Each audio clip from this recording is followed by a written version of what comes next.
আজিৰ যি ৰঙালী বিহু বা ৰংজালী বৈশাগু এইটো আমাৰ ফিলবাৰী অঞ্চলৰ কাৰণে এটা নতুন বাৰ্তা যাব বুলি মই নিজে প্ৰথমে ভাবিছোঁ। दख'ना बैसागु रंजाथाइ फालिथाइ हाबाफारिखौ सामलायलांनाय जोंनिनो मानगोनां बर' गावसनि प्रिन्सिपाल सार आरो जौसाङाव जिरायना थानाय मानगोनां सार आरो मेडाम आरो बेयाव नुजाथिफैनाय दाब दाब जायगानि आइ आफा बिदा फंबाय बा उन्दै उन्दै फंबाय बिनानावमोन बयनिसिमबो रंजालि बैसागुनि आंनि गोसो गोरबोनिफ्राय अननाय सिबिनाय बा खुलुमनायखौ बावहरनाय थाबाय। दिनै सिलबारि दख'ना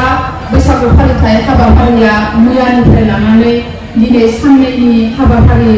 सोलिगासिनो दं। दिनै गेवलां मेल आरो बे गेवलां मेलाव आङो बेखौनो बुंनो सानोदि माने बैसागु होनना बुङोब्ला बैसागुआ जोंनि असमनिनो असमिया बा बर'फोरनि मोनसे रंजाथाइ फोरबो आरो बे फोरबोनि गेजेरजोंनो जोङो बर'फोरनि बा असमियाफोरनि माखासे हारिमुखौ जों फोथांनानै लाखिनायखौ जों नुनो मोनो। मानो होनबा बैसागु फालिनायनि गेजेरजों जों माखासे जोंनि थांना थानाय जोंनि खामानि मावनाय जोंनि हारिमु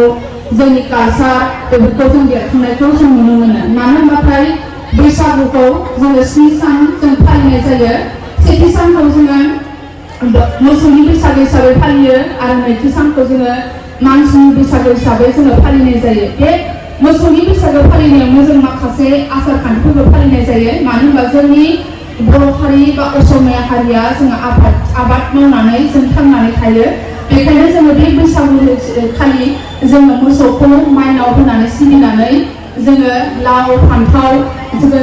माला गानहोनानै जोङो थुखैनानै जोङो गोथारै लाखिनानै जोङो मोसौनि बैसागुखौ जों फालिनाय जायो। आरो बिनि उनाव जोङो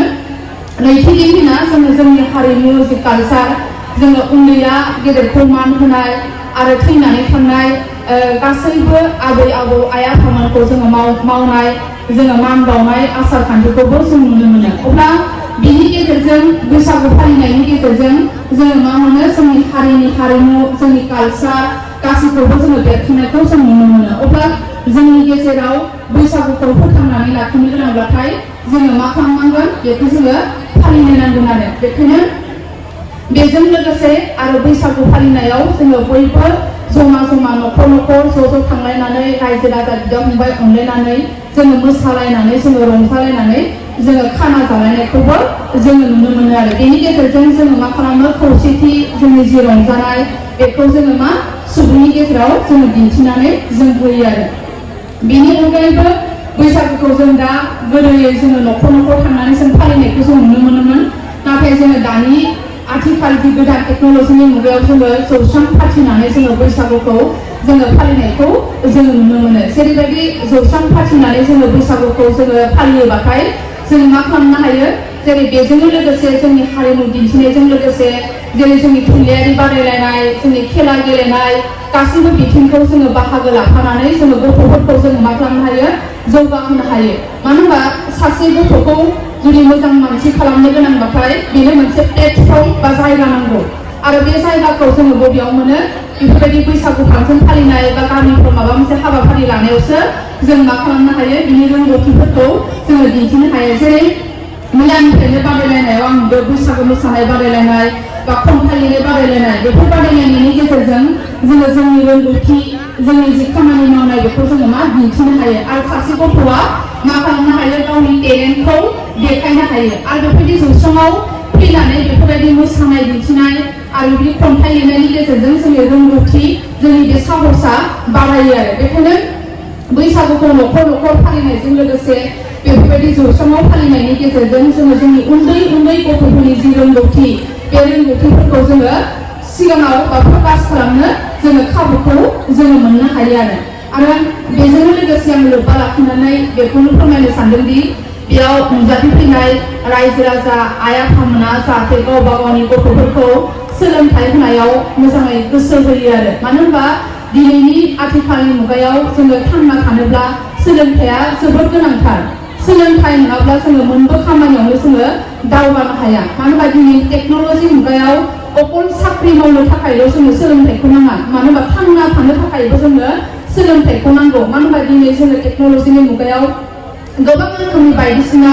जोङो मोगा मोगि जानो गोनां जायो जुदि जों थांना थानो थाखाय जोङो खामानि मावनायाव बबेबा हटेलफोराव खामानि मावनो थाङोबाबो नोङो कम्पिउटार रोंथारनांगौ जायो जुदि नों कम्पिउटार रोङाबाथाय जोङो बिसारावबो बा हटेलावबो जोङो मोनबो जोङो खामानि मावनो हाया बेखायनो जोङो अकल साख्रिनि थाखायल' जोंनो मा नाङा जोंनो सोलोंथाइ नाङा जोंनो थांना थानो थाखायबो जोंनो मा खालामनांगौ जोंनो सोलोंथाइखौ जोंनो नांगौ आरो बेखायनो आं बेयाव थानाय गासैबो आइ आफा बा बिदा बिनानावफोरखौ बयखौबो बेखौनो खावलायनो लुबैयोदि जोङो सोलोंथाइखौ जोङो मोजां गियान लानानै जोङो लायोबाथाय जोङो जिउआव जोङो मा खालामनो हायो जोङो साक्सेस जोङो जानो हायो आरो सोलोंथाइयानो जोंनि देरसिन गेदेर माने जोंनि थांखि होसोनाय बा खामानियाव जोङो बेखौ जों मा खालामनो हायो आगबारिलांनो हायो सोलोंथाइनि गेजेरजोंसो जोङो जिउआव जोङो दावगानो हायो बेखायनो सोलोंथाइखौ मोजाङै जाहाथे गावबा गावनि गथ' गथायफोरखौ जोङो मोजाङै स्कुलाव थांनाय बा बिसोरनि फरायनायखौ जोथोन लानानै जाहाथे जोङो मानसि मोजां खालामनो हायो बेखौनो आङो मिजिंथियो आरो आसा खालामो आरो बेजों लोगोसे सोरनिबा उन्दै उन्दै गथ'फ्रा मोसानाय मुसुरनाय बा दामनाय देनायावबो जुदि गोसो दङब्ला बिमा बिफाफोरा बेखौबो जोङो मा खालामनांगौ जोथोन लानानै जायखिजाया आयदायावनो जा बेखौ जोङो गोरों गोरा जों खालामनो नांगौ आरो बे गोरों गोरा खालामोबासो जोङो मा खालामनो हागोन गावनि फिसाखौ जोङो मानसि खालामनो हागोन मानो होनबा दिनै जों नुदोंदि जिउआ एसेबां गोरलै नङा बा लाइफखौ दानायाबो एसेबां गोरलै नङा मानो होनबा जिउआव गोबां माने दुखु खस्थ' सहायनो गोनां जायो बे दुखु खस्थ' माखासेखौ जोङो मोजाङै सहायनानै जोङो जिउआव दावगालाङोब्लासो जोङो मा सासे मोजां मानसि जानो हायो बेखायनो गाज्रि मानसि जानो थाखाय जोंनो 1 मिनिट बा 1 सेकेन्ड नाङा नाथाय सासे मोजां मानसि जानो थाखाय जोंनो गोबां सम नांगौ आरो गोबां खस्थ' गोबां दुखु दाहा गोबां सेक्रिफाइस खालामनो गोनां जायो आरो बेखायनो आङो बेयाव थानाय बिमा बिफा बा आइ आफामोनखौ गावबा गावनि गथ' गथायफोरखौ मोजां सोलोंथाइ होनानै जाहाथे जोंनि बर' हारिनि बा जोंनि गासैबो इयुन हारिनि थुनलाइ हारिमुखौ मोजाङै फोथांनानै लाखिनो हायो बेनि थाखायनो आङो गासैबो बिमा बिफा बा बिदा फंबाय बिनानावफोरखौ मोजाङै फरायनानै निजेनि आथिङाव गसंनानै गामिनि मान सनमान आरो गावनि